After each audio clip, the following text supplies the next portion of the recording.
Alright, so I have my Gerber multi-tool, and you can watch my quick review that I did on this thing, but I carry it everywhere. First thing I'm going to do, it is stainless steel, got me a wire brush here. I'm going to clean up my pliers a little bit and just brush them out, brush them off.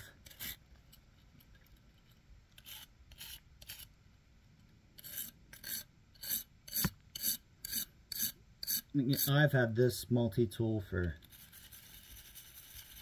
12-15 years.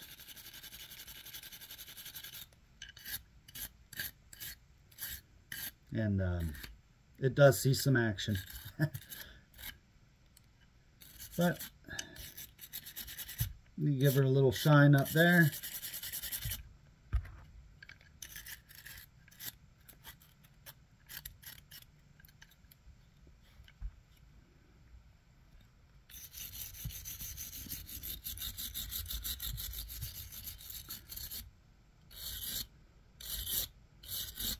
I'm not going for a beauty award with this thing. I just want to make sure that she's maintained.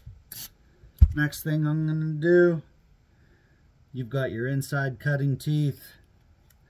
They can be a little tricky.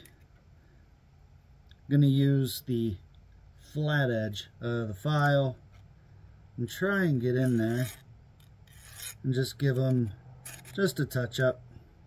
Just trying. You don't have to be sharp because you don't want to put any nicks in your cutting edge.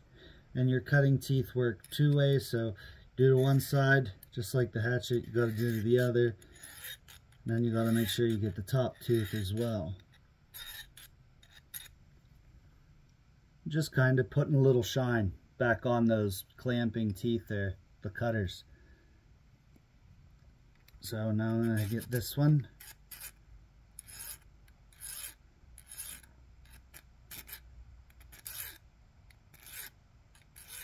And I'm using this edge right here, just putting it on the tooth, turning the file slightly up. And you can use the this method to clean or sharpen any of your wire cutters, really.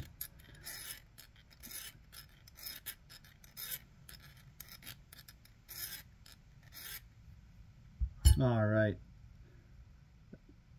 Then what I look for is I'll close them. You can see I got the small little wire stripper hole in there.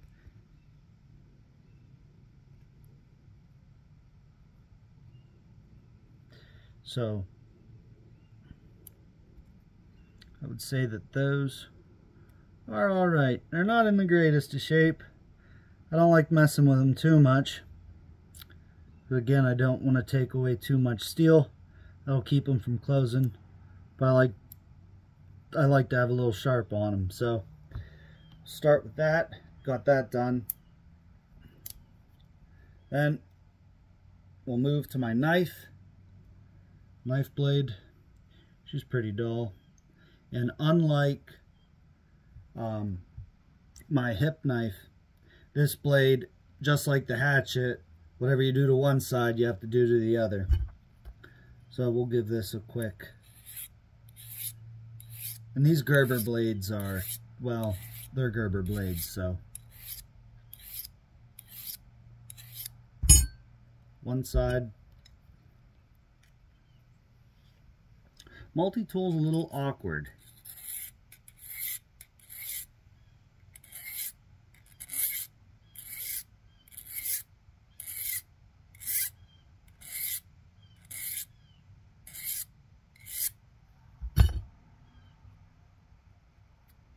Then I'm just going to take my honing rod.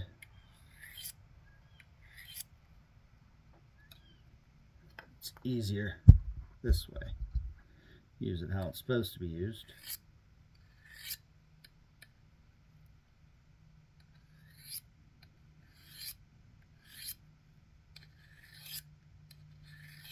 Getting both sides of the blade.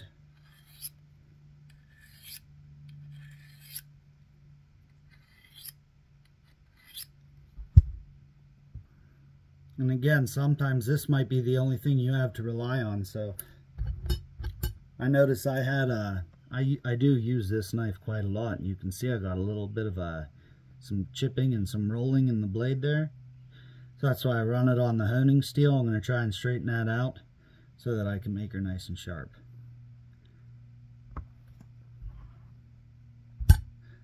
So I'm going to continue honing this out, get the knife nice and sharp, and we'll look at the next tool then. Alright, took me a little minute. Probably should take better care of this knife than I have been, but I got her to a good and sharp edge. So now with the knife taken care of, and again, what I love about this is that this blade does not close with this locking mechanism till that's engaged. So let's take a look at our saw here. Another tiny crisp cut saw. And for that, first what I'm going to do is use the wire brush and knock all the crap out of the teeth so I can see what I'm looking at here. It's hard to tell. And again, I'm dragging diagonally on both sides because of how the teeth are on crosscut saw. So it has this nice little hook here. Not really sure why. I think the purpose of that is so that I can get it out of there easily. Other than that, I found that it'll catch on things. So there's all my teeth. My little file here. Gonna use the fine edge. And again, just like the big saw, we're going to follow the corners. So I go this way.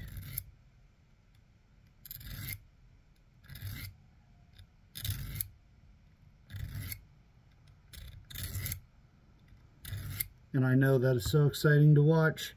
So I'll get this cleaned up. I'll give you a view of her when she's done. And we're on to the next one. Alright. So there's my little crosscut saw. Teeth are clean.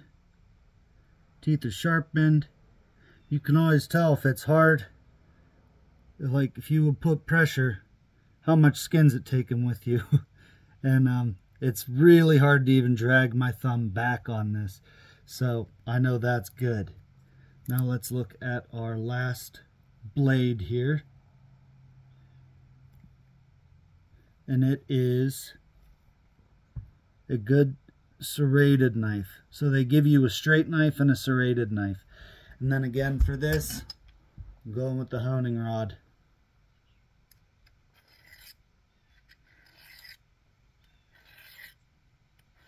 Now the small teeth,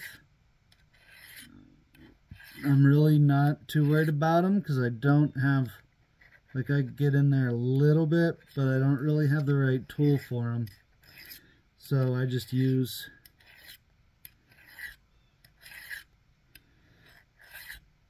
this rod here on the big teeth. And then I'll come along the back and just kind of ride the bumps. Take any burring down.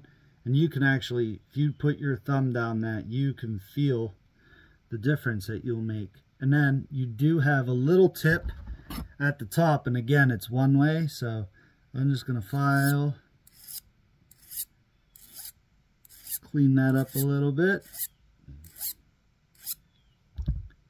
And I would not recommend running a file down a serrated blade. I just would not do it. Would not do it. And again, just like with your crisp cut saw, your serrades are going to have a direction. And so you want to sharpen and hone in the direction that they go. You just lay that in there and run it down. And then try and get the little guys. Try. It is difficult, such a large tool.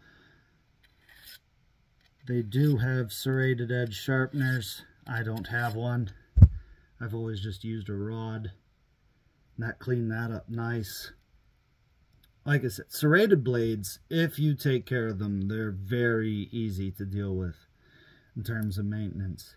Let's look at any of the other tools I might have here that could use sharpening. Just my can opener. So maybe, because I do use this, we'll just put a little sharp. Just give her an edge to bite. Now I have taken some of these can openers on other tools into straight blades. Not really necessary. It's going to go through the can. That's really all I'm looking for there. And I want to say that's it. Screwdriver. Maybe scissors. Now there's one. Now your scissor blades, again, probably need to hit that with the wire brush. Now with your multi-tools and really any blades, saws and that, you can oil them. I would recommend it. For this, after I get her all cleaned out, probably going to go with gun oil. And just kind of taking some of this rust off. Like I said, I've had this tool for a long time and it's always done me well, so every now and again I like to go through, give her a little bit of deserved maintenance. Now with your scissor blades, you can actually dull out scissors very quickly. So what I'll do is I just do a once pass. Keep the angle of the scissor just once, nice and gently. Turn it around. I mean, you can go more invasive. They do have scissor sharpeners, but for the risk of not ruining my scissors, I just file, hold that edge, and just one gentle pass. And then I call that a day. Just because, like I said, you're not on a, I don't have her set into a bench, not in a, like, a scissor sharpening device.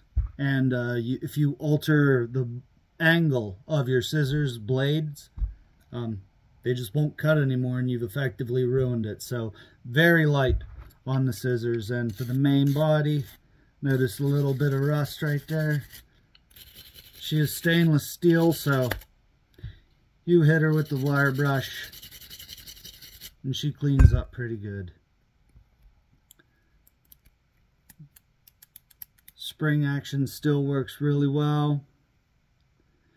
Teeth are good. Let's say she's ready for some oil. Like I said, I'd go gun oil, WD-40. You can do the same thing for your saws and your knives too when you store them. If you oil them, it'll really help maintain the life of your blades. And a cool trick for your saw, if you do a lot of carpentry, if you take your actual hand saws and you coat them in wax before and after you're done, and you just leave like the candle wax on the blades, and it'll help lubricate the saw as you cut, and it'll help maintain the blade for you. But there you go. I've gone through my my equipment here. I've got it sharpened, ready to go. Now I just got to go wash up some of my cookware, replace a few odds and ends in my first aid, and some of the items in my cache, and I'm ready to get back out there. Hope this was able to help you.